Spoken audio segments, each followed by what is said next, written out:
Hi, it's Jude here, a PJ Professional. Just a quick video today to tell you about the changes in the rules coming up for next year in 2019. The rule books have just been posted out by the R&A, so I think your golf club will probably have them by now, so get yourself a copy. You should always have one. Some of the rules are changing, so I will just tell you about a few that I think are worth noting and I think are relevant for you actually when you play golf next. So the first one will be when you're looking for a golf ball on the golf course and you accidentally move it in any way, you can now replace it under no penalty. If you have an embedded ball on the golf course, so on the fairway, semi-rough or rough, you can get a free drop. You don't have to play it. If when you're measuring out a distance for a penalty drop, used to be able to use any golf club in the bag, and now it needs to be the longest club, and the longest club will be the driver probably. You're not allowed to use a long putter, so it will probably be a driver as your longest club. You now drop from knee height instead of shoulder height. Water hazards are now called penalty areas, so red and yellow water hazards will now be treated the same, so you've got the added options on a couple of them, so you can take a drop from near the hazard. So they're now called penalty areas. A double hit now counts as one stroke. It doesn't happen very often, but you used to have to count it, but now it's one stroke.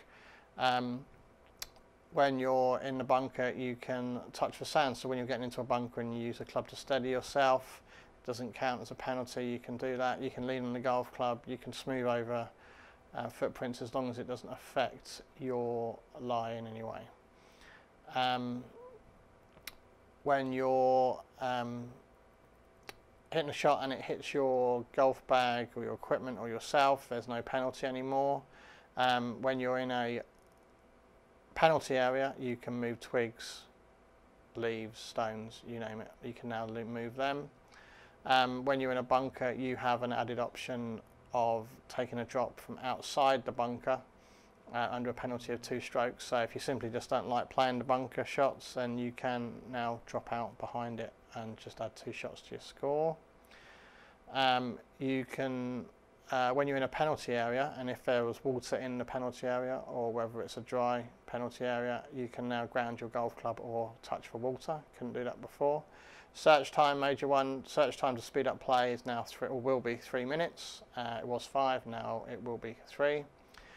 When you hit the wrong putting green, you used to get relief from the ball. The ball used to be off the green or could be moved, had to be moved off the green, but you could still stand on the green. Can't do that anymore. You'd need to take full relief, so your stance and the ball. So you basically drop further away from the green, so you're not on it. Once you're on the putting green and you mark the ball and you accidentally move it with your club or during a practice stroke, then you can replace it under no penalty. You can repair damage on the green now. So if you can repair, it used to be able to repair pitch marks under if your playing partners allowed it, and now you can replace or repair pitch marks and damage to the line of your putt. You can't go all the way along and repair the whole lot, because that would be cheating, but you can repair damage on your line of putt, so you can now touch your line of putt, which is new. You can't put a golf club on the ground to line you up anymore. I don't see many people do that, but you used to be able to put a golf club down to help your alignment. Can't do that anymore. And if you had a caddy, they are not allowed to help you line up anymore. That's not allowed. You can putt with the flagstick in the hole, so you can now hit the flagstick while playing golf. Not sure if I agree with that, I like that one, but I think I'd prefer to have the flag out, but I think it's there to speed up play, so you can hit the flag while you're putting.